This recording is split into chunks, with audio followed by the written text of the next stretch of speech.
What is going on, everybody? My name is Sanjay Jenkins, and I'm joined here with Replo's co-founder, Yuxin Zhu. And today we're going to do our very first Sierra Rodeo. We're going to talk about conversion rate optimization. We're going to go through some funnels, look at some ads.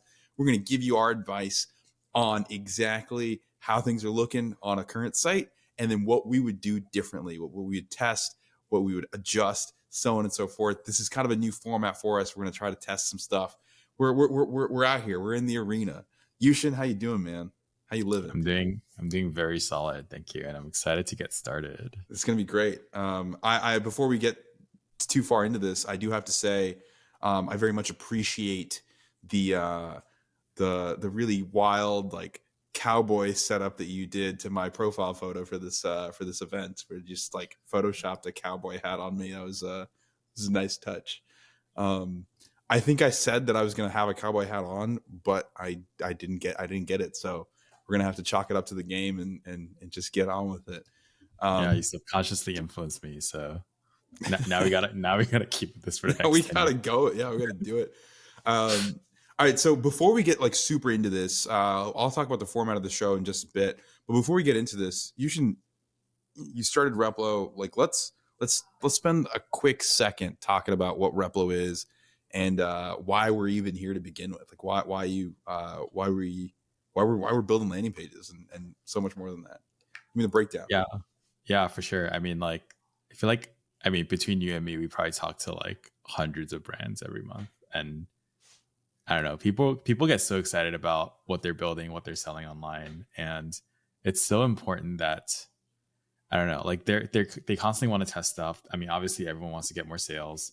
Everyone wants to grow their business, and it's basically like a Mario Party mini game at this point, right? It's like you want to grow the business as large as possible, and people want to experiment with different things, and it's sometimes so difficult to get started on experimenting with those different things, right? So it's like if you want to like bundle your products together, if you want to have a new merchandising strategy, if you want to like test out a new ad, like ignoring everything about landing pages and funnels in general, like people just want new ways to reach their customers. And I don't know, I feel like there's so much advice out there and not enough kind of like tactical, like, okay, these are the things you should do. And that just kind of like broader context on I think, events like this, but also Replo in general. Like we're not just the software. We also want to make sure that people are growing their business. They have all the tools that they need to, get shit done and drive volume. So that's what we're here to do. And anything that we can do to like, I think help our customers and help the thousands of brands that are in our community today, that'd be a win. I so as much time as sometimes calls take, I do love getting on we stay on sales calls for so long, and they're not even like sales calls. They're just like, here's what we should do, or here's like what you should do to like grow your business. It's like, and at some point we're just like, we don't even just don't even use Replo, like just like go do these other things first, and then like at some point Replo will be a huge asset for you. But like I don't know, I feel like people come off those calls feeling like really good about it, because we do, I think, approach it with a pretty genuine kind of attitude. So I mean real talk, like I think that's hopefully what sets us apart. And if there's anything that I can ever leave anyone with, is that we really do care at the end of the day. And we're also like big nerds. Like we would probably be doing this anyway. So it's nice that there's an audience. It's nice that people get value out of it. So it's a nice little bonus. But let's dive into a little bit about what the Sierra Rodeo is all about. Our goal here is to look at a site or two every single time that we sit together, and we're going to walk through a couple different things. First, we're going to just look at the brand overall. Then we're going to look at their tech stack. We're going to use Built With to check out their tech stack, just to see, okay, how are they thinking about growth and scaling, and what tools are they already using to do that. And then we're going to look at their ad library, and just to see what ads are they running, what kind of content are they prioritizing, and where are they taking those people once they click on the ad. And that's kind of like where we start to come in. Any on-site experience we can help build. But again, not really about us here. It's really just how can we help people as we go through the rodeo. And today, the brand that we're going to look at is Built for Athletes. It looks like a general gear company, like think bags and gym bags, backpacks, things of that nature, and all the accessories that kind of come with that. I believe they're based in the UK, if I remember our conversation Yep. with them initially. Yuxin, do you have them pulled up? You want to share screen? All right, here we go. So this is the built for athletes desktop site. It's coming in here. Ultimate Fitness Backpack, Stay Fitness Ready. CTA featured in section, top picks. This large black gym bag is like their main staple, or the black gym bag is like the main hero product that they have in two sizes, a couple different categories that they have. Little touch point about what the brand's about. A little bit deeper information there. Some trust badges, interesting. And then the footer. All right, pretty straightforward brand. One of the things that before we start doing any crazy deep dives, which we're gonna take a quick look at the brand. I'll pull up Built With. I've got that pulled up in another tab. But one of the things I really thought was interesting when we were looking at it is we look at so many companies, and the reality is we probably see the same type of business 85 times a week. I remember, I think it was September of last year, I probably saw 5 or 6 mushroom coffee companies every single week without fail. It was just a back-to-back, oh yeah, what are you doing? What's your things? Mushroom coffee. And I'm like, okay, all right, that's awesome. And I suddenly know everything about what you do. Yeah, it all makes sense. The nice thing is I also know exactly what works for those businesses. I can come to solutions and kind of present some ideas a lot faster. But at the same time, it's oh wow. But when I first looked at Built for Athletes, real talk, honest take, I was like, oh man, another backpack company. Let's see. But one of the things that really stood out to me, I may have just been on the all gym bags piece.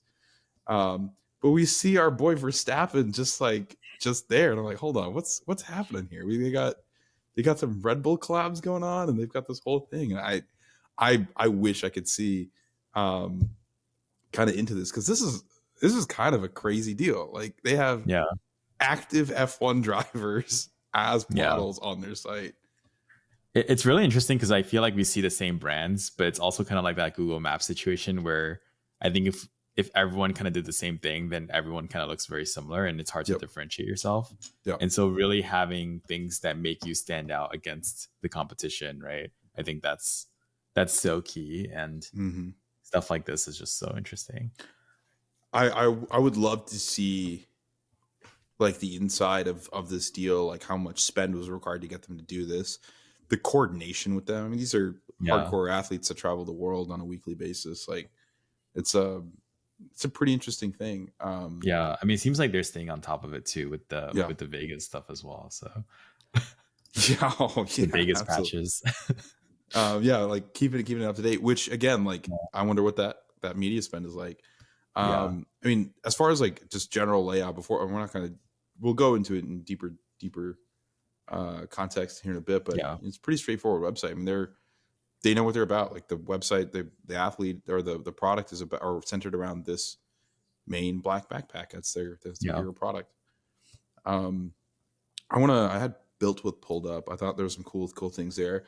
We see some e-commerce usual suspects. They've got Klaviyo for that email. Rebuy engine, it's great for the slide out carts. They've got a really great slide out cart.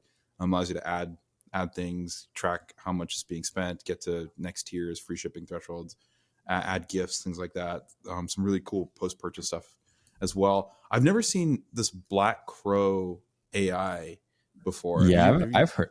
Yeah, I've actually met with their founders at some point. I don't quite remember what they do kind of exactly, but I know they do some kind of machine learning on-site optimizations for interesting personalization and stuff. Yeah. I haven't used their product though, so hard to say. Got that Microsoft Clarity. Yeah. America's #1 free heat map. I guess it's the world's #1 free heat map software. But it's just some interesting stuff. You would think, okay, here we go. Here's some more depth on their specific Shopify stack. Social Yeah. Snowball. Um, we know those the team out there. So they've got a really cool product in the affiliate marketing and like the gifting and the loyalty space. I think one of their co-founders, I believe, lives like 20 minutes from me, which is always fun. Yeah. What's also interesting is the theme, like the Impulse theme. Mhm. It's like one of the paid themes on Shopify. It actually does a lot out of the box, but I think like just looking at, because I just look at hundreds of themes every week. It just looks pretty standard to like what that theme is. So Mhm. I think there's some improvements that could be made there over time, but like Um, that theme comes out of the box pretty useful. So it is yeah, having a good theme that works out of the box is actually kind of like a sick hack, like way yeah, before Replo or any sort of like Shopify page builders.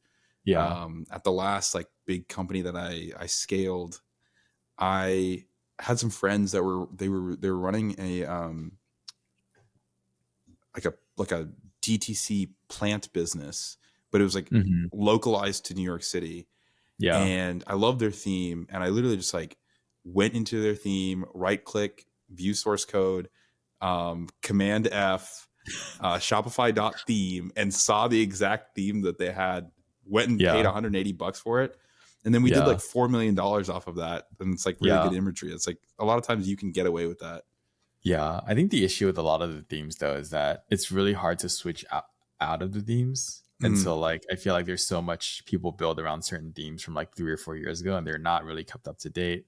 mhm. So I think that's a constant issue. So I feel like actually picking some of the more popular themes that do get updated on a constant basis, that's kind of actually a really good pro tip. Because otherwise it's just like you're buying kind of like the iPhone or the like Android from like 3 years ago and it's not like Mm. updated ever. So Do you have any like theme recommendations off the dome that you've seen work really well consistently? Um, I feel like so. I think Impulse is made by Archetype Themes or something like one of the theme studios out there. Like I feel like those larger theme studios are actually pretty good with keeping up to date. They Mhm. also like share a lot of features across themes. So for Okay. like slide out cards and stuff like that, like a lot of that the time is shared. There's also like random stuff that I think like for example like figuring out what location you're in or like translations, and like I feel like certain themes don't really have good support for that. They're Mm. only built for like people in the US, and then like the person who wrote the theme like didn't give a fuck, right? So um it really works when you're like a really small brand and you're like, whatever, like I'm only selling in the US, so why do I need translations, or why do I need like geolocation or whatever? And then you grow like 2 or 3 years in and you've built so much around that theme, and then suddenly you're like, oh shit, I'm gonna start selling in France or Asia or wherever, right? And you suddenly need translation support, and nothing in your theme supports that, and that's a huge pain in the ass, Mm. because you've built your entire business around effectively that theme. So I think just thinking like 1 or 2 steps ahead in terms of when you set up a theme for the first time, that's like so key. Okay. And then just looking through the stack, I mean, obviously we can only see a little bit of what they Yeah, have. I did notice, I think, Gorgeous for customer service as well. Um, like, having looked at this, do you see anything that's like a Weagle? I don't know. It's like a translation yeah, yeah. app. Um, do you see any apps that you're like, oh man, I'm surprised that I don't see on this list? And maybe they're running on the background, but a lot of times you can kind of tell. Anything that like stands out that's not here on this list? um I'm surprised they're using amplitude actually. I don't know, like I don't know how accurate this is, but I'm kind of curious, because I also see GA on there as well, and Yeah. most folks we see are using GA, Google Analytics, and so I see a lot more software companies these days using Amplitude. Like for the longest time, like Replo used Amplitude internally as well. Some kind of it's kind of interesting that a lot of e-commerce companies are starting to pick that up. That's not the first time I've seen it, but definitely kind of interested in how they're using it. I think one other question I had, and probably we'll see this kind of when we dig into the ads, is that like what are their main markets that they're selling in, Hmm.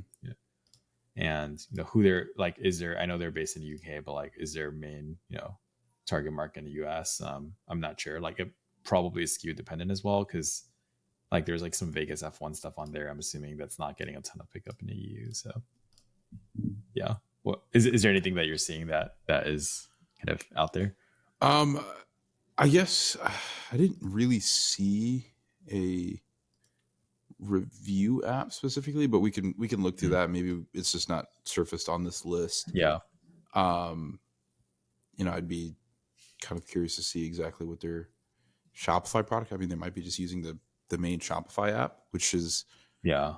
an interesting take. I'm Not actually saying it's a somewhat bad. surprised at how few e-commerce specific plugins they're using. Yeah. And again, built with isn't perfect. We're not going to Yeah, see that's fair. every single technology, but social snowball is recognized, but we don't see anything beyond like Shopify product reviews. So, For but we sure. can kind of dig in there. Just as a total like goofy aside, every time I see Ruby on Rails, I think of DHH, and I just think of it as like insane car collection. Big car guy, obviously. So that's the only It's reason because why. Shopify's backend is built on Ruby on Rails, right? Yep. So I think it'll Yeah. show up for every Every single one. yeah. All right, let's take a quick peek at their ads. I'm going to try to refresh to see if I can look at. Well, these are just the ads that they're running in the US. Mm-hmm. Yeah, and Sanjay, can you talk about this tool a little bit? I'm actually kind of Yeah, not sure everyone who's Facebook ad watching. library. It's like it like made a lot of like swipe files somewhat irrelevant, not perfectly irrelevant, but somewhat irrelevant. Very eagle-eyed viewers might notice that I have the foreplay advertising Chrome plugin, which I'll mention in just a second. But the Facebook ad library is quite simply like you can go look at every single ad that any page is running, and you can search just by keywords. You can say, okay, I want to see everybody that's like running against like greens powder keywords.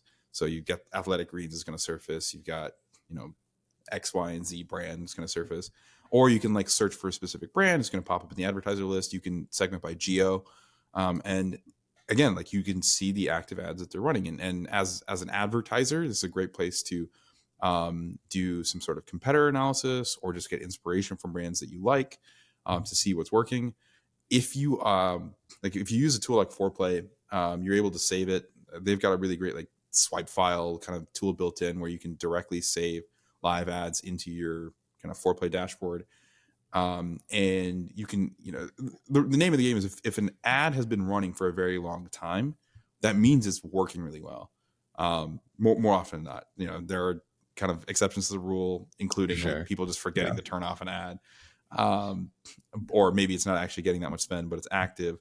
But I mean, if you see a specific ad that's like working for a really, really long time, it's safe to say that, hey, they're actually seeing some significant performance from this at some part of their funnel.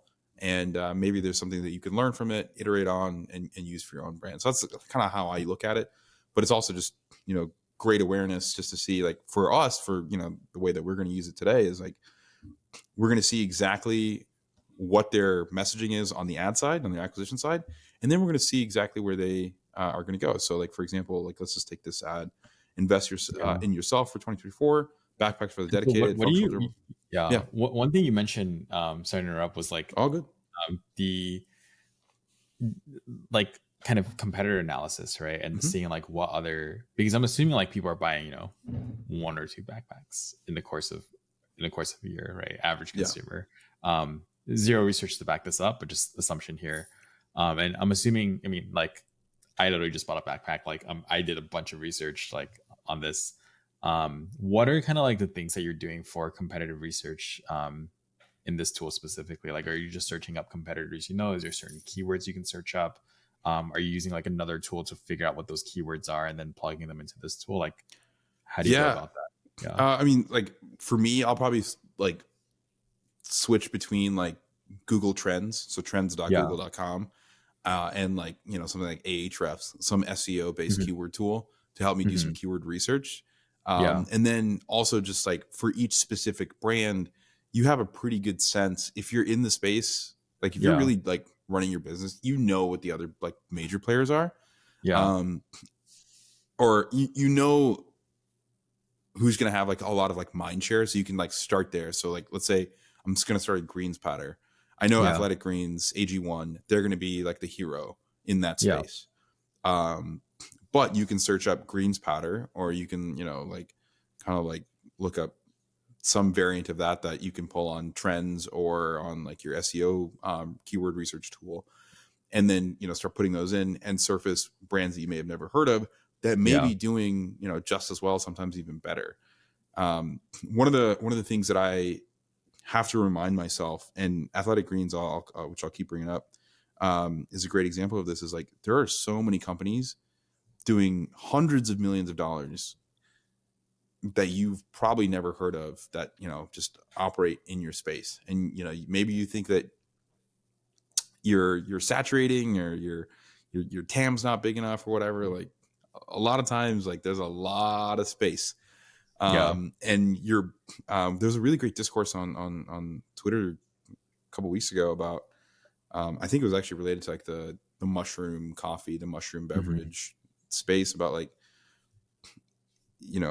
is it actually saturated, or is it like,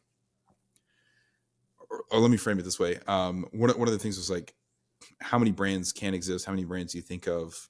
A, but B, Yeah. like, how likely are you to try one? How likely are you to try, like, is it like a better offer, and that's going to be the reason why I try it for the first time?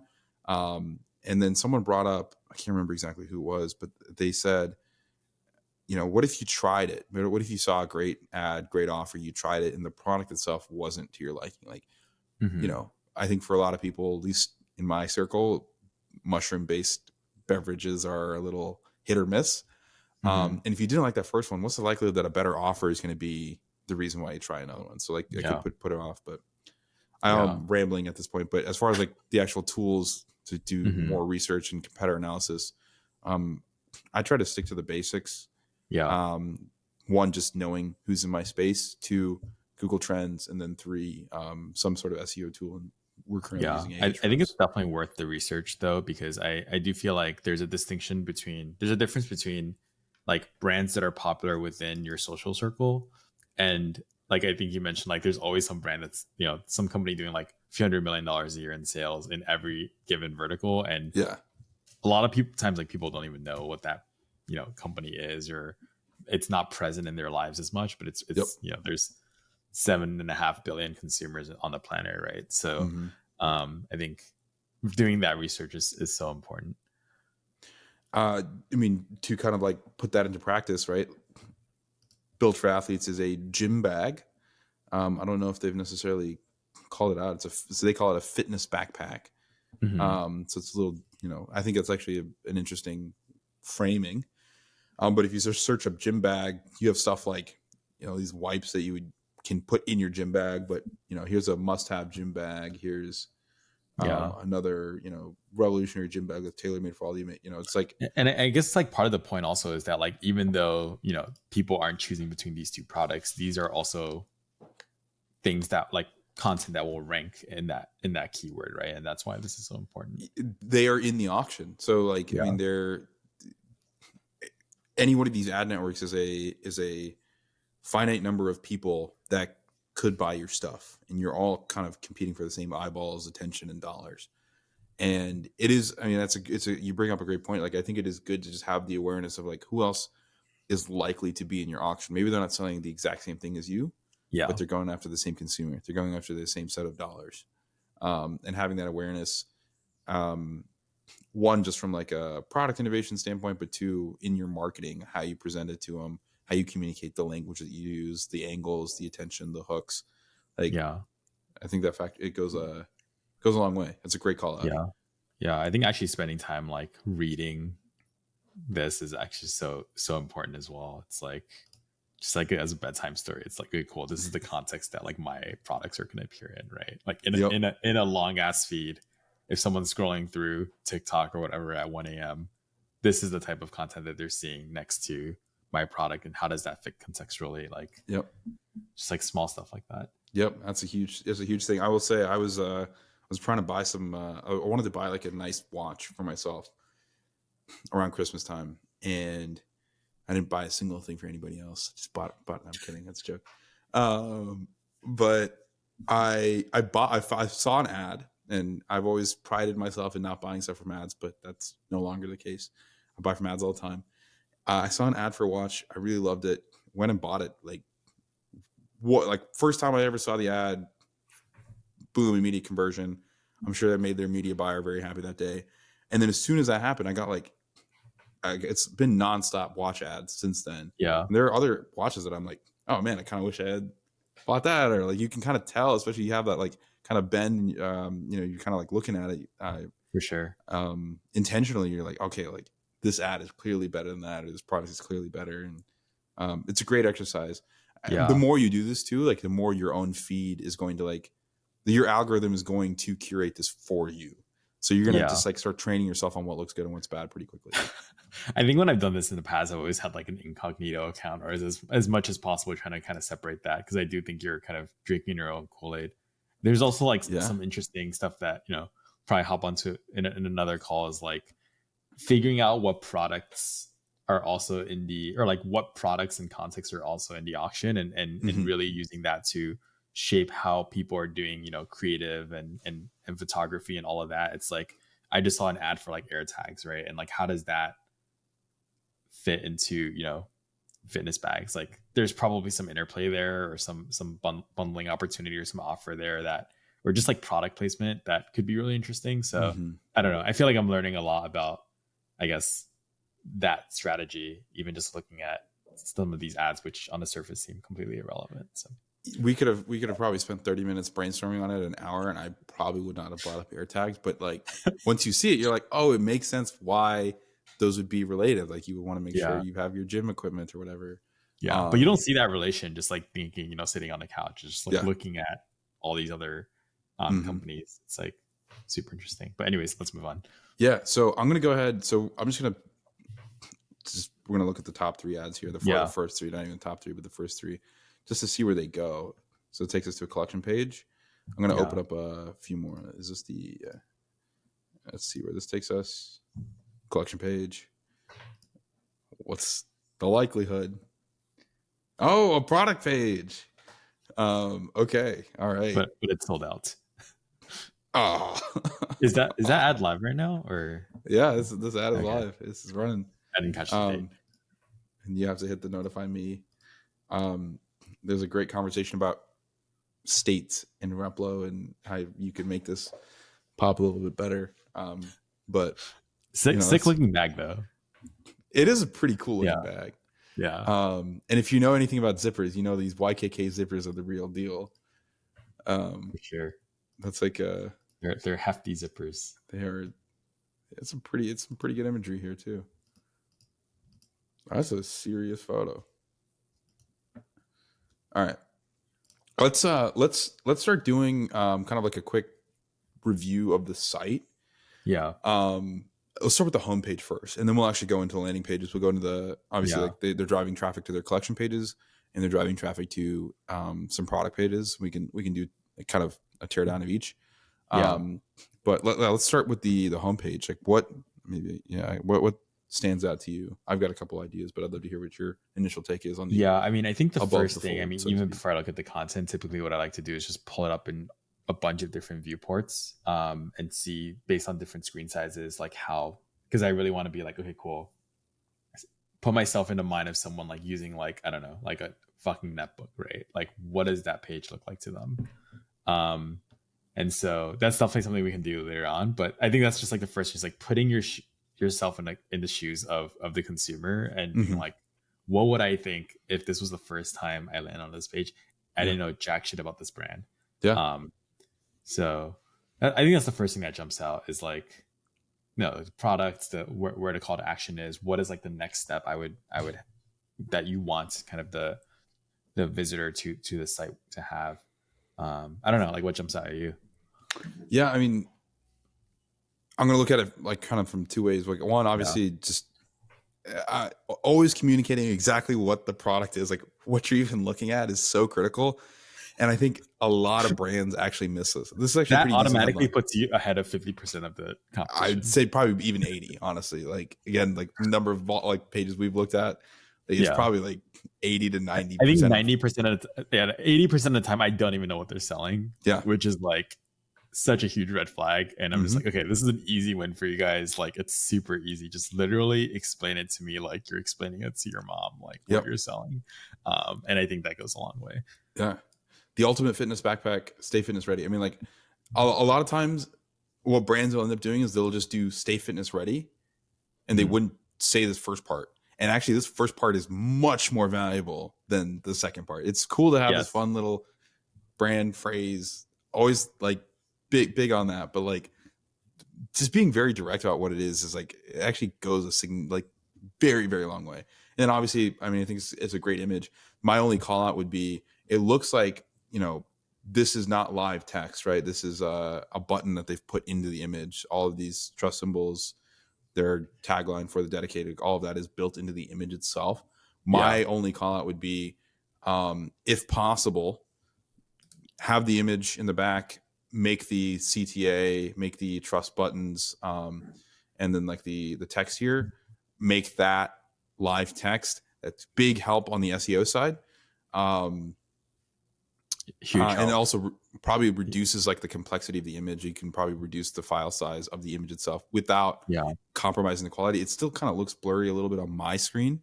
Maybe not so much. I'm not even on a 4K monitor and it's blurry for me. So I think I think that's probably a really easy win. But I think if you're using images, the issue, I think the black backpack is not so blurry. I think the text, because it's on that contrast, is what makes it look blurry. Yeah. And so if that text was like an H1, and then the shop now is actually a real button, that helps so much with SEO. Like Google will prefer that every time to an image. I think the reason they probably made it a little bit pixelated is because that image was probably not loading fast enough if it was.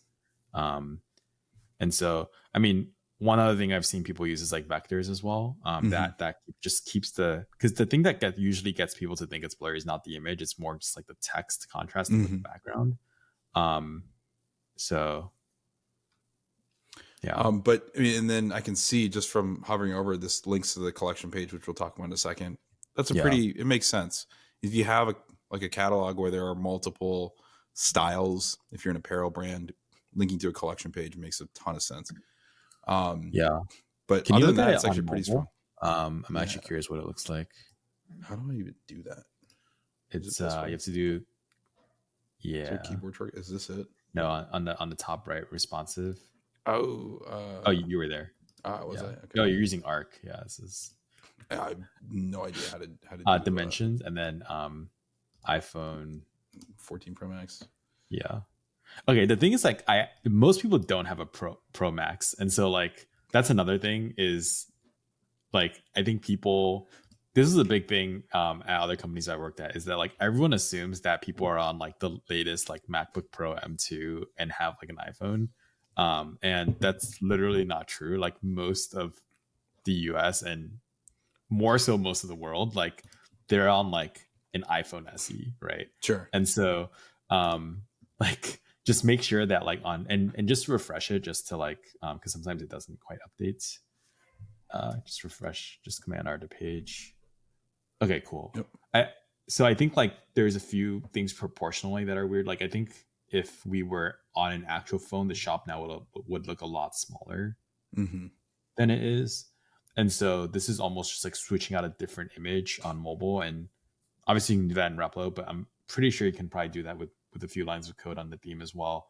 But just making that action item super, like call to action super clear. Yeah. Versus like, I think right now with the logos and like the as featured in, like the shop now button should be as big as it should be. I mean, this should be significant. I mean, this should be like taking up all this real estate here. And this could be just literally logos. Like the thinnest possible logos you can, and you don't even go through, like, I think the carousel is fun, but I wouldn't even have it as a carousel. I would rather just have it as like all of the logos in one line, make it static, reduce the complexity of the page. Probably helps it load a little faster too. Literally the only goal here is to like let the user know what the fuck you're selling. Like that is the only purpose, and to like build up enough trust to get them onto the next page where they're actually buying the product. And so actually showing all the fucking logos here is better. Because all like, at once. I think like having more information here for that, because when people show up here, it's like super low trust. super like confused about what you're like. People don't read, and so Mhm. like the more visual signals you can show people, like I love the Trustpilot badge, I love the like actual having the product, I love the clear messaging, but actually just having all the logos there and having a clear CTA, I think that's Yeah. yeah. People fat finger stuff on mobile all the time. I think make the CTA bigger. And I've gone back and forth throughout my career with people where they're like, oh, the text is too big or it doesn't look right. I was like, I promise you, more often than not, increasing text size will improve conversion rates. Like Yeah. it's about communicating information as fast as possible. And if it's smaller text, it's inherently harder to read, no matter who you are, whether you have 20/20 eyesight or not that. And so, I think there's probably quite a bit of real estate here. You definitely like utilize it in the above the fold. You can, I mean, really, This all this information, this image has all the information that you really need.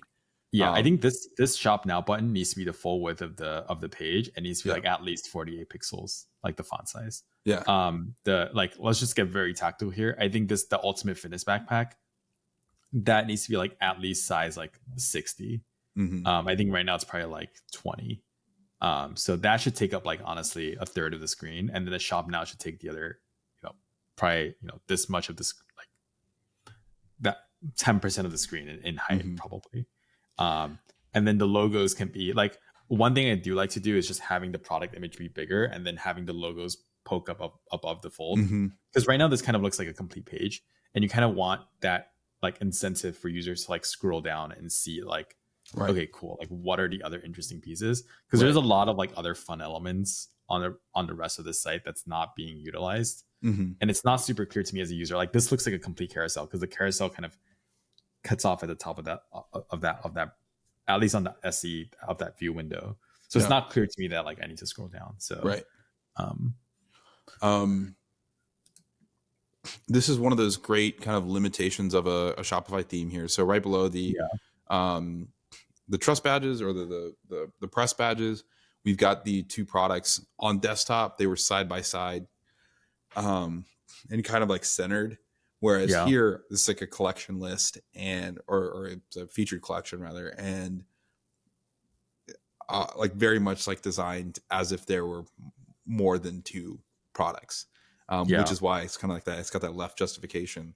Um, I'm actually curious. I know they're using Microsoft Clarity. Like how mm, often people, and this is like a limitation of themes as well, probably, but how often people are clicking that add to cart button directly. mm, For I mean, 175 is, you know, relatively expensive enough where I think most people prefer to actually look at a little bit more detail before they add yep, directly to the cart, especially if they're coming in as a first time visitor. And yeah, that's probably numbers that we don't have off the top of our head, but right, just looking, look like I think in Clarity you can literally see like what buttons are being clicked, where their mouse is hovering, hmm um, and whether that's actually useful. I would also like to see a little bit more contrast on the add to cart button if they decide to keep that. yeah, Um, but I think in this case, like having the call to action be like, like view product or something might actually work a little bit better counterintuitively to, having less steps in the funnel. Like I think yep. people just want to see that information. That is a good call out. It is very common for people to think fewer steps in the funnel leads to higher conversion rates. That's not always the case. It's worth testing a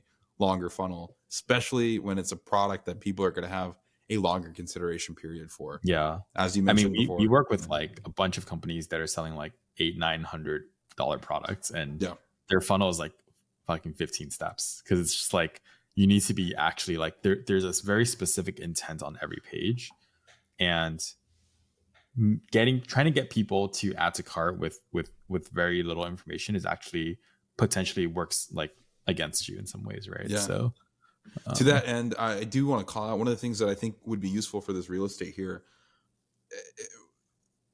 And this is the direct response marketer. I mean, not every brand can or should pull this off, but I think this might be a useful thing for this product in particular. Say it's the Ultimate Fitness Backpack. Obviously, we've scrolled down, we see what the price is. It is nice to have like maybe just like a little line going from the image that says, just shows like, okay, this is what it's made of, or it's got like these little like the little product features breakdown yeah. directly on this image.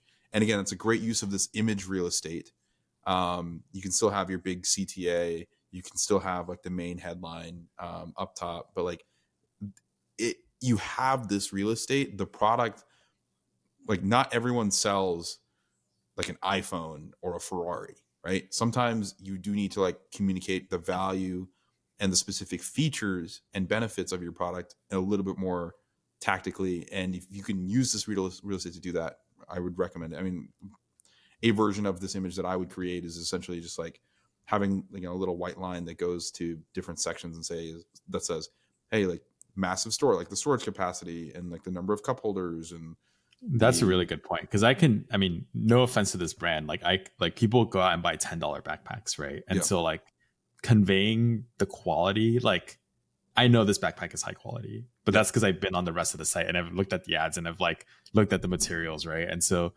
like pointing out like immediately conveying to the user quality, that shows up in the site design, that shows up in, you know, just having a lot of information for the customer is so important, because at this stage right now I don't know if the backpack is like $20 or $175 right? Or $500. All right, so kind of going below the top two hero SKUs that they have, you know, they got different categories now. This is a collection list. They've got their backpacks. I would have a little bit more contrast. I mean, it's a sexy image, don't get me wrong, but I would have a little bit more contrast on the image, just so like especially the smaller one pops a little bit more and doesn't make your buttons full width on mobile. Also, like that's like so key. Yeah. People have very fat fingers. Patches, obviously, like I mean, I would imagine this whole element is clickable, but regardless, I think if you're gonna have a button, make it full width. Patches, accessories. I would love to see like what the order is. Like, are people more likely to get a patch? Are they more likely to get an accessory? Pretty simple test, depending on the amount of traffic that they're getting on a daily basis. Like, swapping those out just to see, does it improve cart size? Does it improve likelihood to convert? You know, all those sorts of things. Your new training partner is here. This is you know, just like a little bit more brand piece.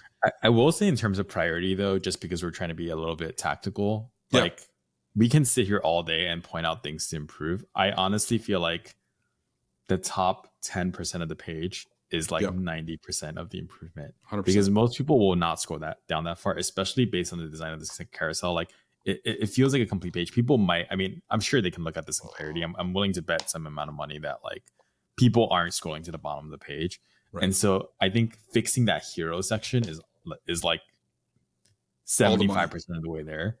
And then everything below that, especially on mobile, like I'm assuming a lot of traffic is coming on mobile for this brand. Like it's probably less important in terms of priority, but it's just important to get right, because at some point you're kind of trying to get that remaining 25%, right? So do you want to jump into the ads? And I'm assuming that's kind of a lot of their traffic, but let's take a look at these. I mean, I think what was cool about it is like they're running quite a bit of static ads, and for a product like this, I mean, they've got videos. They've got 200. I think they have like 290 results just in the US. But like, they're running so many static ads, which is really cool. Like every brand is different. I'll always test. I want to watch one of their videos though. This is just zooming in on the product. Let's see what this one looks like.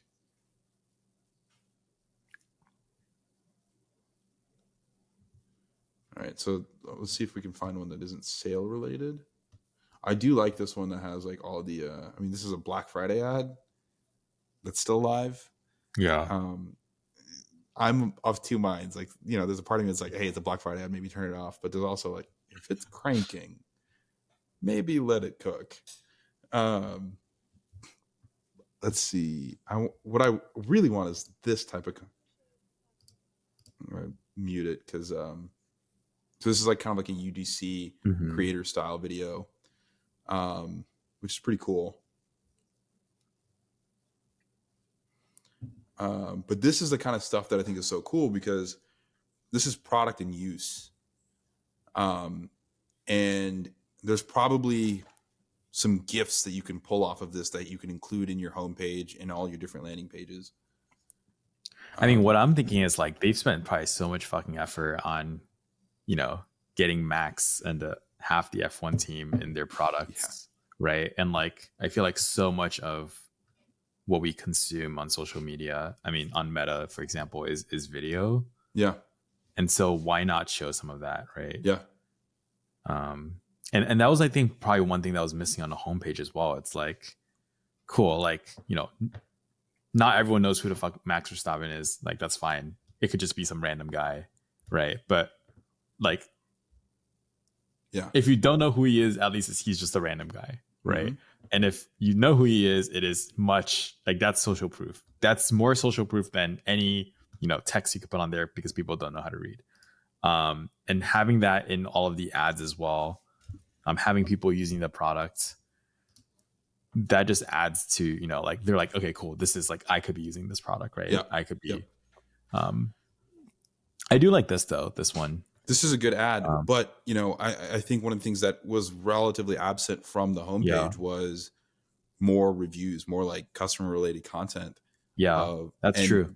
This image, as it is, could be dropped into the homepage and would have such a huge. I think it would have a pretty big impact on conversion over time. Like this is great content. I think if they switch this image to like someone actually using the product, that just makes that messaging so much better because it ties the review, even if it's not the same person who said it, it's just like that review to a person actually using the product. Yep.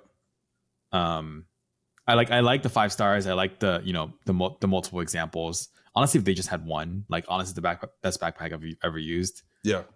And then take the creative from the other ad of like that person using the product. Yep. Like this is an interesting one. This is an interesting. I mean, this is not exactly what you're talking about, but a little bit more along that line. Yeah. I do like this quite a bit. One of the things. So when I was talking about like the homepage hero optimization, like having the breakout of product features, I'm pretty much talking about an image like this. Like imagine having this on your hero. Yeah. And then you say this is the ultimate backpack. They could pay someone on. I'm assuming they have a higher quality version of this. They could pay someone on Upwork $20. Mm-hmm. And get an asset for the homepage and swap that out. And if they make that button bigger, I think organic conversion will be. Yeah. I think they'll notice a noticeable conversion rate increase on that. I mean, there's like so many. Yeah, there's like so many ads. I mean, this is kind of like I like this carousel quite a bit because it's not like product fully. This is a little bit more product in use in that regard, but it's a human being. Like stack your review at the bottom of this, stack the ultimate fitness backpack on the top of this. That's a great like ad optimization to make, and also like great content for the website itself.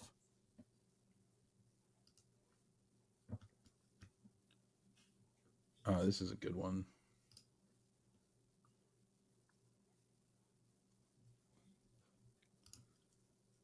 I'd be curious to find out, I guess, where they are in kind of that ads life cycle where like, are they kind of focusing on more targeted messaging or like kind of what demographics are they selling into? Because I see like some men, some women, some like, there's different lifestyle messaging here as well. So out of all of the ads that they have, 33 are running.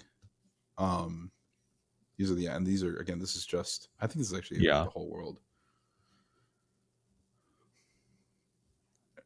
It is interesting because it's not necessarily like everybody. The TAM is not every human being. It is definitely like for people who consider themselves athletes. And you don't have to be a professional athlete. You just have to consider yourself an athlete.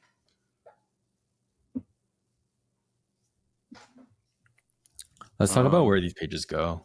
Yeah. Okay. So I know we've pulled a couple of these pages up. A lot of these go to these collection pages.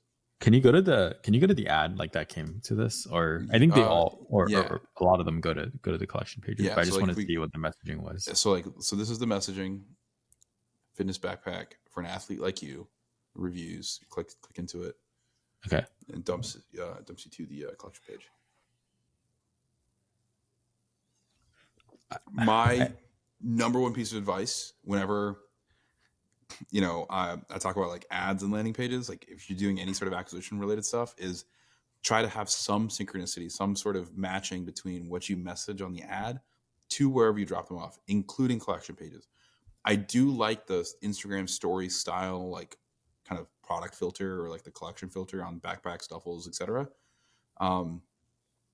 The Pro Series thing I'll talk about in a little bit, but I have like a specific comment to make there. But the smallest optimization, the very, very, very smallest optimization, is just having like a tiny little hero banner here that has maybe the reviews, maybe like the 5-star Trustpilot rating, or like easily the best, $175 I've ever spent, or the best money I've ever spent on gym gear. Like the only thing that I cannot live without this product. Just having something that matches the ad or is a piece of messaging that is consistent across all of your ads on your collection page hero goes a long way, and it gives people a sense of continuity. I think consumers are used to the experience of just like being dumped on a collection page.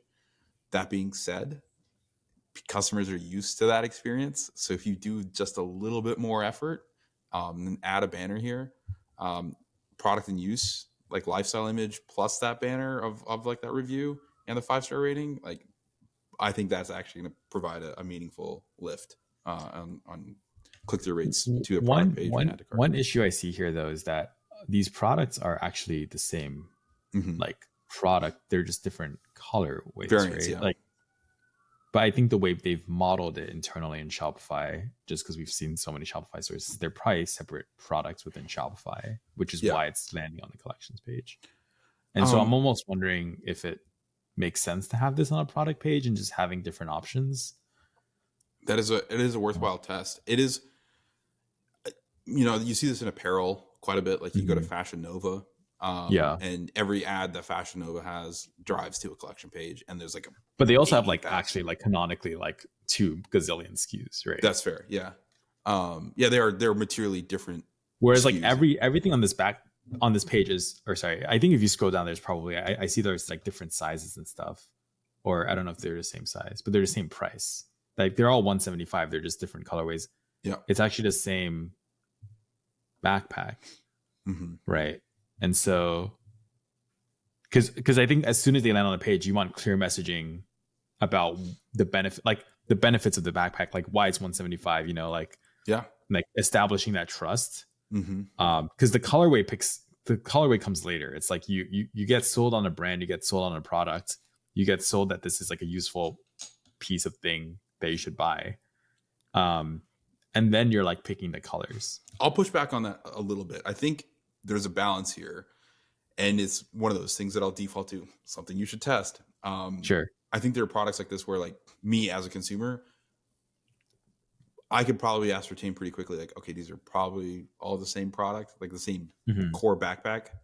Sure. Having the kind of the hero image that we talked about for the homepage of like, hey, here's the breakout of like why this is like the coolest backpack in the world, feature benefit wise, having that on the collection hero, and then still offering like the ability to sort, because like there might be some people are just going to be down for like the camo army green stuff.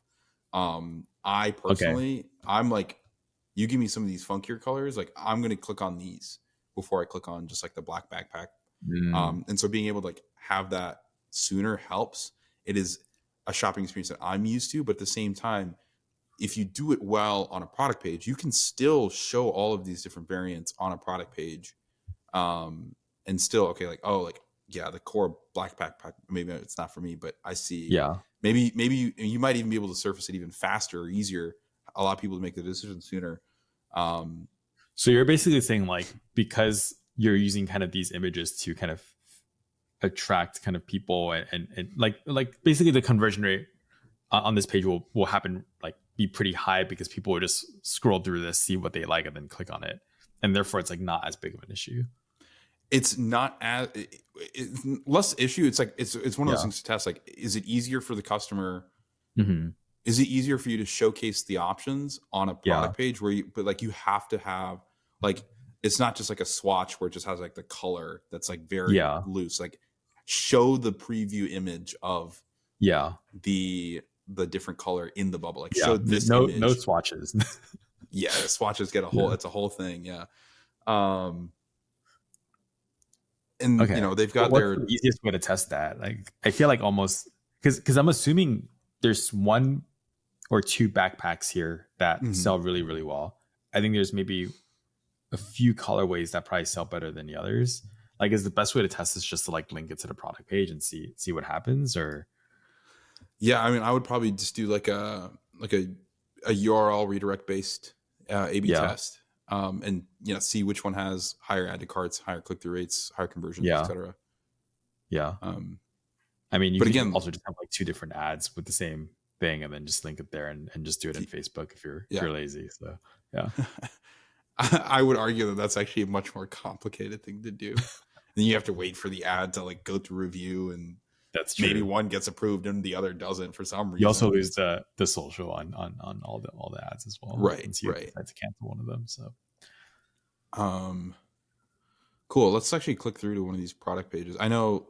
Oh, actually, before we go do that, one of the things I wanted to call out was the Pro Series. So at the very bottom of this, you've got like this little blurb, which is cool, fine. Again, I think you can showcase this if you had a hero banner that had that information baked into the image, pointing to the different parts of the bag, yeah, plus a review, plus a trust pilot. Then you showed all like the collection list. I think literally that hire someone on Upwork for $20 and they will do it for you. it's an afternoon and $20 and it's done. And you can drop that in and you can have it like exist for each one of your, you can go into your shop, like you go Shopify, like online store, customized theme, and you can go set like a template for each of your collection pages. So you can have a Yeah, unique image for your backpacks, your duffel bags, and your Pro Series. It's again, it's a little bit of extra time, but it's like 15 minutes of extra time for a significantly big return. I think over the long yeah, run, I think it's actually like yeah, a meaningful lift.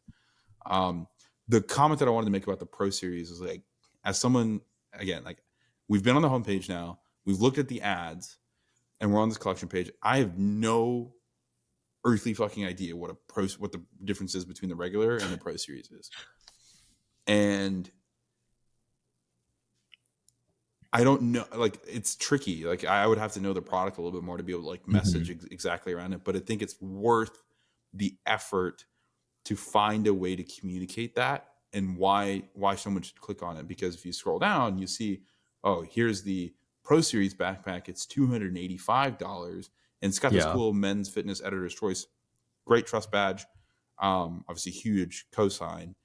But if I'm going to be honest about it, apart from maybe like if I really spend a little bit of time looking, I don't see the little clippy straps on the front. Like, what is materially different between these two bags? One's yeah. 175, one's 285. I couldn't tell you. And And I we've think that's spent like, an hour on the site. yeah, I know. And it's like that's like a And kind of a big we deal. also mean this in the best way possible, right? Yeah, Like I think like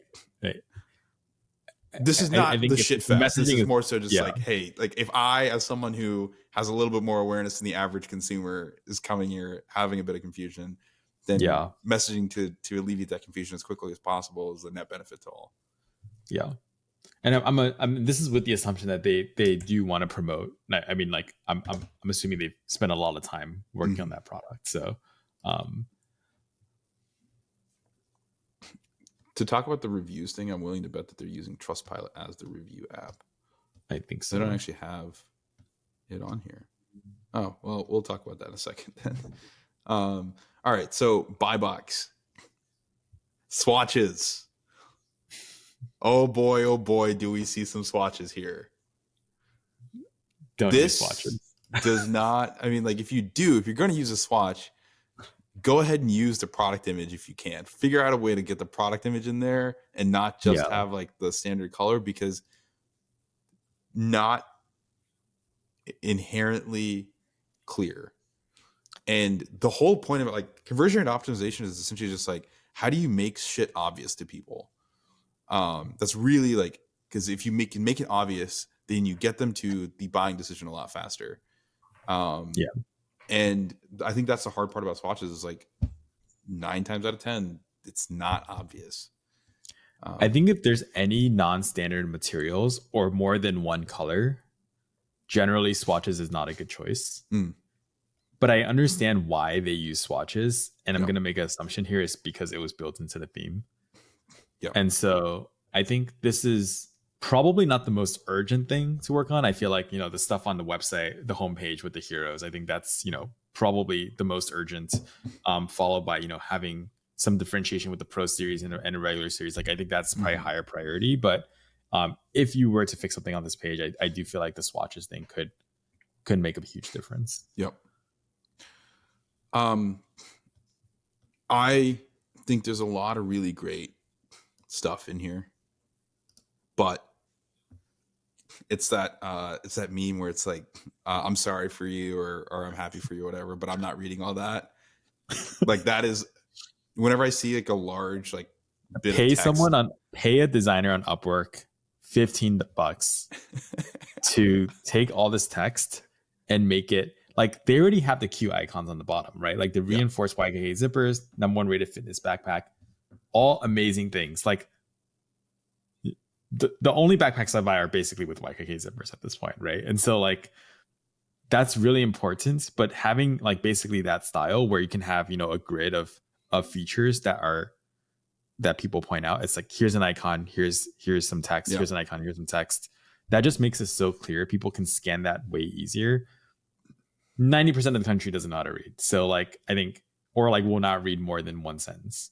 And so we're so used to just figuring out kind of where information is and just zooming into that. $15 on Upwork solves this problem. I love how the price has gone down $5 since you first mentioned the Upwork piece. I appreciate that. That's a good one. I'm also like I think it's actually less than 15 or 20. Yeah, it's probably like $5, but or like if you're really inclined to do it yourself on the cheap, like you can pull this off in Canva. It's not going to be as pretty as just paying somebody $5 or $10 on Upwork, but you can probably get pretty far with that. One thing I do want to point out though is that it is kind of hard to, on some themes, embed images or vectors into this section here. And I do feel like I think we take it for granted because we're in Replo projects all the time where it's just like, cool, drag in, a product feature element or whatever. But if you were to stick with this PDP and you weren't using Replo or whatever, honestly, just making it one of the images in that carousel is also fine. Probably like the second. I mean, ideally, if you could figure out doing the first one, great. If not, do it in the second. Yeah. And save the lifestyle image. And looks like there's a video here. Well, I guess same advice here, right? On the first image, if they just had a bunch of arrows pointing everywhere, obviously not like just having some basic stuff here where it's like YKK zipper, just having 3 or 4 things here. You can use the same guy from the $20 Upwork guide to make this. So I think just giving some kind of like tactical advice that you can get done in an afternoon. I like this little kind of like bundle builder setup. I know this is like, I can't remember. There's several Shopify apps that do this. Yeah.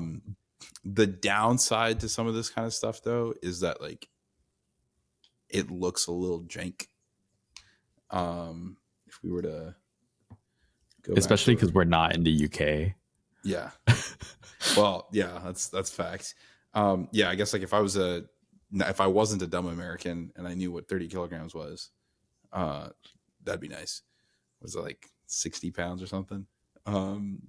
Is that the conversion rate? Is it 2.2? Let's move on. I'll have this conversation with myself later. But yeah, I mean, this is, if you're this is a lot to scroll through on mobile. Like this is not an ideal experience, and I knew this was going to happen on the mobile experience for that bundle builder too. This is just standard like Shopify themes, right? Like this part is an app. I'm pretty confident that this is like, that's fair. Yeah. Yeah. I think a good rule of thumb is that basically every viewport should have some sort of clear action item. I don't know if it's like add to cart, but there should be a clear action item or clear value prop in every view window. And by view window, I mean like at any point, I should just be able to select a random point on this like long page, and there should be a very clear action item. There's certain points on this page where it's just a wall of text, and making that into an actual graphic, I think will save so much space.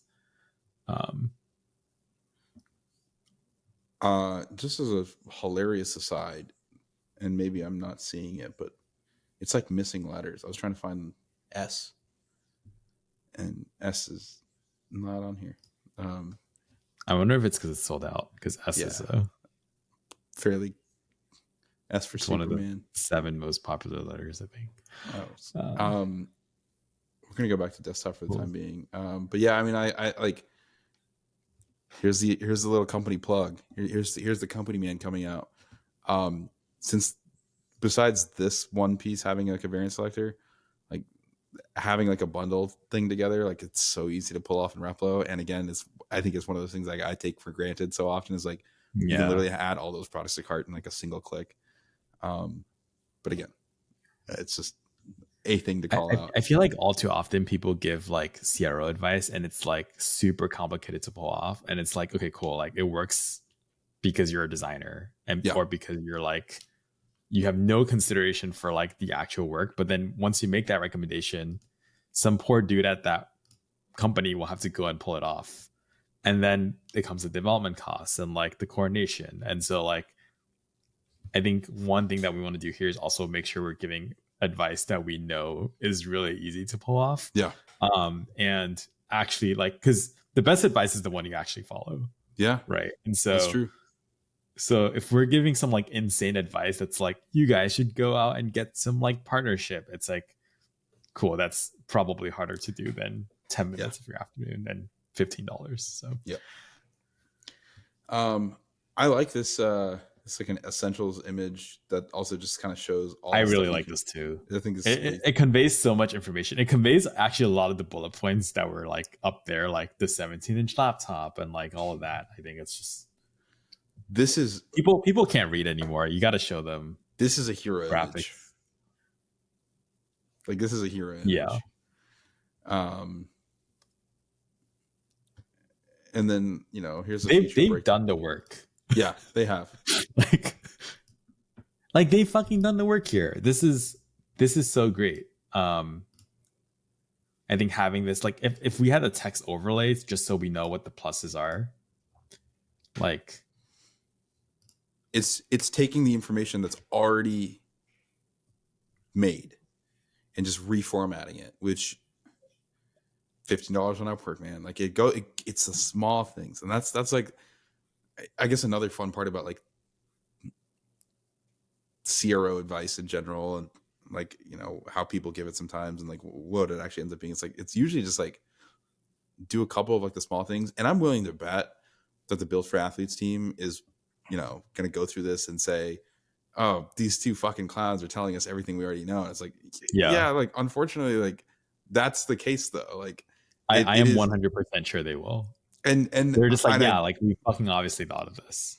But that's the thing to test. Like it is there's a non-zero amount of lift in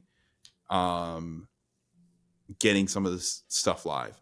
But that being said, it's not like I'm going to have like a completely custom Shopify theme built and I'm going to have like a new set of photos, like have a photo shoot. Like I know how expensive these things can get. And to your point, like I don't think we've tried to stay away from giving any sort of advice that's like really expensive or more than 15 to 30 I think minutes. If you Google CRO sometime or like listen to some, other people give CRO advice, it's like there is very rarely it's like, okay, cool, have more, UGCs or whatever. It's very rare that the advice is not worth testing. Yeah. Like generally they're all reasonably good advice that makes a lot of sense to the like average person working in this space. I think there is usually a underestimation. Like I see a lot of CRO audits that are like, you should arrange everything in the fucking header. Mm-hmm. And like, you should have like hamburger menus. And I'm like, dude, as trivial as that might sound, it is insanely annoying to pull that off on Shopify. Yeah. And so, and the returns you will get for spending a week project managing some poor Shopify developer on Upwork is not worth it compared to, you know, a small project where you have someone change some graphics, increase the font size somewhere, and then you're getting probably like 100x returns. Because people are mostly just running through a cookbook and they're like, cool, I'm just going to apply the same advice to every company. They're not on the line for actually implementing it. So whether it succeeds or fails, they don't give a fuck. They've already collected money, right? So, cool. I Anything think else this on is this page? good trust section. Yeah. I would love to see, like, I don't know, they've got these reviews. I wish you could read these somewhere on this page. Like, I'd love to hear beyond just like when you click on them? Nothing happens. Like, you can hover over, but like it doesn't do anything. Can we check out the cart real fast? Like, what happens when you click add to cart? Yeah. Okay, got a little. Assuming this is a little rebuy engine stuff. Recommended add-ons. I'm curious how many people actually buy this. Yeah, and I'm curious to know if it's just like the rebuy based recommendations, or if these have actually been merchandised, like tested. I'm like, okay, yeah, we know that 12% of people who get to this stage will add a stainless steel protein shaker or lifting straps. You do get the US flag patch now, so yay! They know I'm a Texan. I'm proud of my country. I am, just for the government watching. But yeah, I think this is fine. Like this is good. It's like, I think changing the rearranging the products here won't make a huge difference. I suspect, compared to some of the other changes. So, a couple more things. I will go to the checkout page here in a second. There's so many pieces of information here. Like, what size is right for me? If this was a graphic and not a collapsible, I think would actually have a lot of impact. I think the rest of these make sense as collapsibles, but this one is probably the biggest one that I would say, or like the biggest piece of information that I think would be better surfaced further up the page. Especially, and I think that's also like one of the, like in Replo, you can build Shopify sections and you can just import them, right? And so just importing, honestly, some images and graphics that you can just slide into these. It's fine to have the FAQ. Like, the thing is that, like, you want as much information as possible so that if someone searches on Google or, you know, looks around your website for long enough, they will be able to find that information. I think that's important. It is important to be very specific about, you know, the shipping time and return policy. Those are all important, but you want to make sure that you're engaging with the user as they scroll down the page, and graphics will win every single time. And so, like, one thing, there's like some small stuff here where like there's like a sample product, but it's like, again, it's like that's a small bug on a site. It's just like not even worth picking on that. There, like, to your point, I think one of the best pieces of advice I ever got as far as CRO goes is like, try to build for the extremes. Build for the person that's only going to skim this and probably won't even scroll below the fold. And also build for the person that's going to read every single section. And when you kind of apply that mindset, you know, okay, like it forces you to prioritize the information, make it easily consumable, but still try to be as thorough as possible. And also, like, all of these little things, like, this is SEO gold. Like, you want to have this kind of stuff here as well. So, I mean, I think it's a big thing. I do like the shop to look, and I think it's cool. And obviously there are a couple products that aren't fully linked, but it is a great little tool. And the email also, like, these are surfacing different colors. You know, and this kind of goes back to the swatch thing. The only thing that I would really add here is like being able to see actual customer reviews that have not been moderated. Just be able to see, like, hey, I want to go read the 1-star review. I want to go read the 4-star review. Because there might be some nuance in the 4-star that's not in the 5-star, but it actually helps me make a decision. Or maybe, like, you know, it's like, I wish it was bigger. And then, you know, you as the brand can reply and say, hey, like, that's why we have the Pro series. I'm assuming it's larger, but I think one thing to flag also is that, like, the friction of making these changes. Like there's certain changes that will take a long time to make, and there's certain Sure. changes that are really fast. And so I think a lot of times we talk to brands and then they're just like, okay, cool. Like, like I, I think the main thing is just like make the changes that are easy to make, because you're already spending so much money on ads anyways. Yep. And so like, that's what makes it worth it. And every brand will have, obviously every team will have a different amount of bandwidth that they have. And so if they don't have in-house developers, if they don't have the money, if they don't have, all those things, it's like just the mental bandwidth to make those changes. That's fine. Just go in priority order. Yep. And the cost will pay for itself, because like clearly they're putting money behind ad spend, right? So cart page. I mean, I do like the trust badges up here. I love the extra information that they've showcased here. This is good. I mean, a lot of people just have like default Shopify checkout. They haven't even bothered like adding a logo to it. Dude, I'm not gonna lie. If they had this review, if they literally put this review on the right, made that a horizontal banner, and put that on the homepage as a section, that improves the homepage. Yeah. Yeah. No, that's true. Or like replicate this 3 times, take fucking screenshots of it, put it into one big PNG or JPEG in Canva, slap that on the homepage. Boom. Yeah. That's like 10 minutes of work. Yeah. For yourself, for free. So yeah, I mean, I think we could go through every single page, and I don't think we need to. But I think we did cover like the greatest hits here. Is there anything else you want to kind of review? I just want to go pop over to the Pro Series just to see exactly what it is. Still have no idea. Let me go check in here.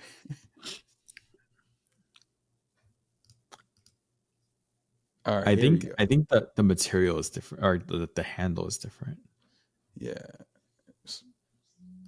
Reduce back pain, odors, shock absorbent, fully waterproof compartments. That might be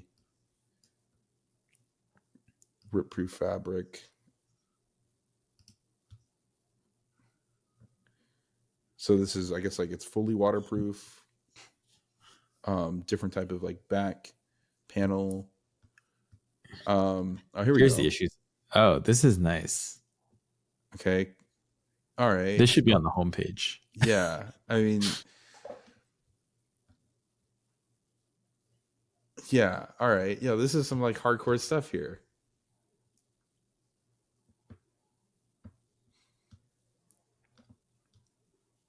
And another like really great, there's some like blurriness to this image. But yeah, you can sharpen that up a little bit. I think it helps. It still communicates what it needs to communicate. This is replicated from their regular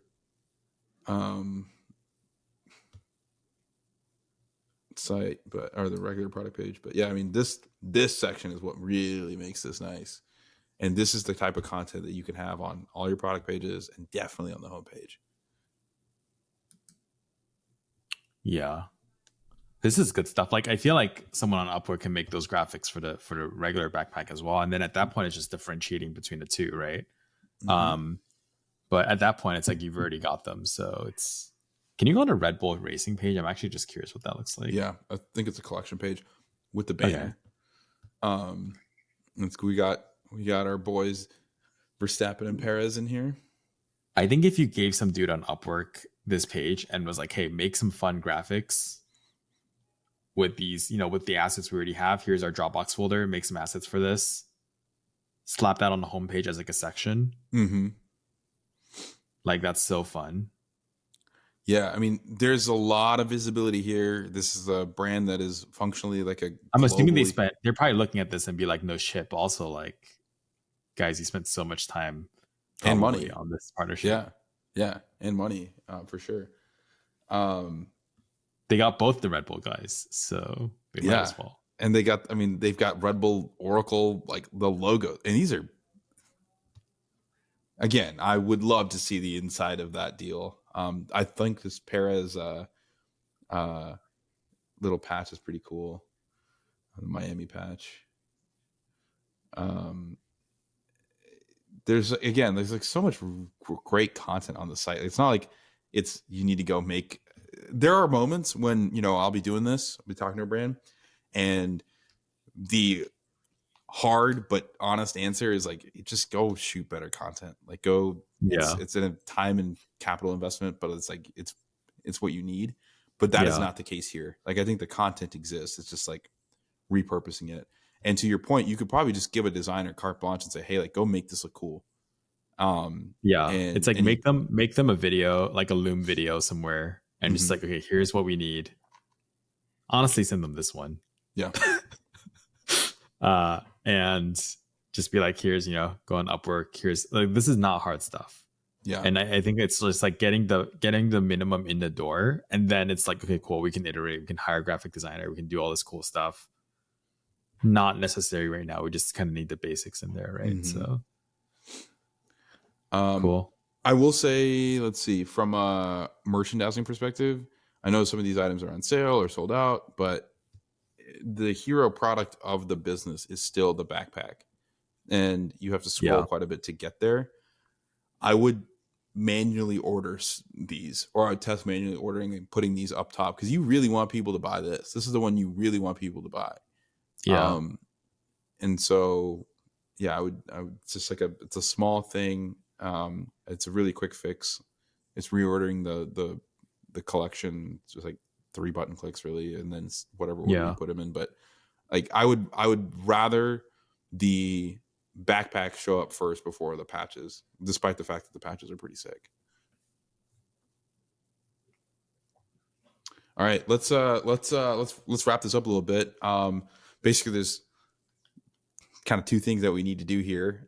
First is you sharing the number one thing, like, gun to head, like, this is exactly what if you were running this business, what you would go do next, and then I'll follow up with the same. I would honestly hire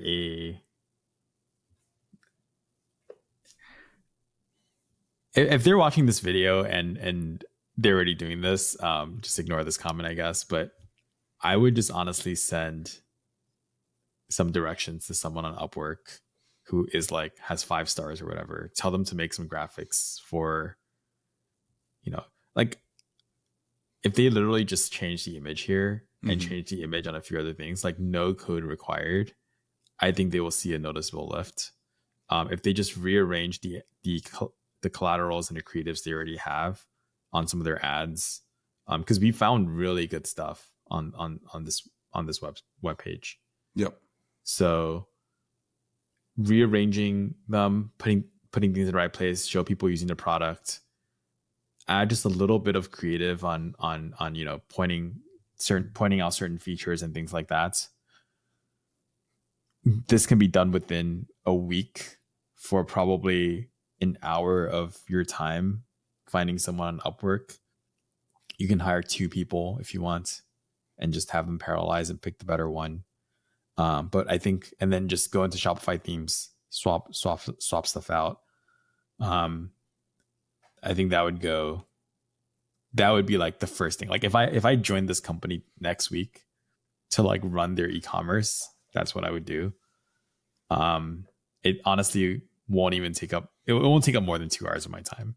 Yeah. And then I think what I would spend my time doing is looking into the data, figuring out like what are kind of the bigger lift things that we can test. Yep. Some of that could be on Replo, some of them could not. Like, doesn't have to be like. I think looking at the messaging in our ads and figuring out like, okay, cool, here's like cleaning up our funnels almost, and being like, okay, cool, here is a funnel that we will test with this specific messaging. Like, put the fucking Red Bull guys in an ad using the product, have that link to a Red Bull page, target F1 fans on all of our, ads, see how all that runs. That is a very isolated thing. And then use learnings from those to like, because I think right now it's just like linking to the collections page. It's like the messaging is fairly generic. Yeah. And the thing is like there will be like 10 to 20% of your segment that will be your biggest fans, and they will recommend this product to everyone they know. Yep. And you want to find those evangelists. That's what I would spend my time doing. But there's like so many like low lift things that I would just contract out and just call it a day. But yeah, Sanjay, I'm curious what you No. think. Well, first of all, I love your answers. I wish I could clone them. Um, the fastest, quickest win would just be optimizing. Like if we go back to the mobile on this, Yeah, would be to optimize the above the fold here. Is like just making this headline, making some of these things live text, full width button, adding the like updating the image.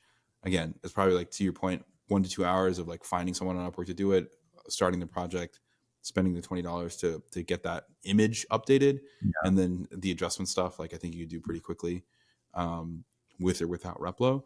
And then the thing that I would do, like I say, I would go through this and like try to get all the quick wins that we've talked about. I would yeah. spend a week just doing all the literally every single quick win that I could pull off. And if I can't pull it off, I'd go to the next thing. I'd do Yeah. that. And then the one thing that I That's would actually do, a really important statement, which is that like most of these quick wins are fairly equivalent. So if you don't know how to fix it, just like move on to the next thing. go to the And next in thing. aggregate, they'll add up. Yeah. Right. I think people get too fixated on like, oh, like my CRO advisory person told me to do this. Mm-hmm. And so I have to do it. Like I have to have the number of items in the cart, like as a badge on the cart. It's like, that doesn't fucking matter. Just like get as many of these things done as possible. And you will see it show up in the metrics for sure. Yep. The only other thing that I would do, and this is like something that I think would be a great use case for Replo, is build a true long form offer page centered around the hero product. This is a business that is relatively skew light in the sense of like it's not like backpacks and you have shoes that you're selling, or like it's not Fashion Nova, right? It's you have a hero product. It's very obvious you have a hero product, and building a long form offer page, which we've got several templates for. So you could, again, probably spend a week to do that, or hire a Replo expert to do it for you for not that much money. That would be like the thing that I would do, and that kind of layers into kind of like where you drive traffic to from the ads. Like rather than driving to a collections page, you could drive to a long form offer page that further educates the customer, gets them excited to buy. You can showcase a lot of the great content that you have. And then if you can show the different color variants in a way that just isn't like a kind of nebulous swatch, you can show the little previews of each of the items and allow people to kind of buy directly from there. Again, something you can do in Replo pretty quickly. That would be like the thing that I would do after doing all of the quick wins that I could in the span of a week. Cool. That about wraps it up then. That does. That is the very first Sierra Rodeo. Woohoo. Go team. Go team. All right, man. Go well, us. I appreciate the time you spent on this. Thank you for your brain.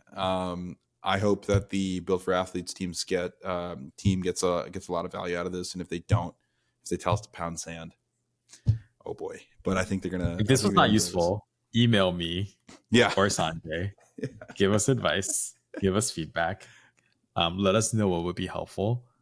We are trying our best to help. I think we've seen way too many fucking brands.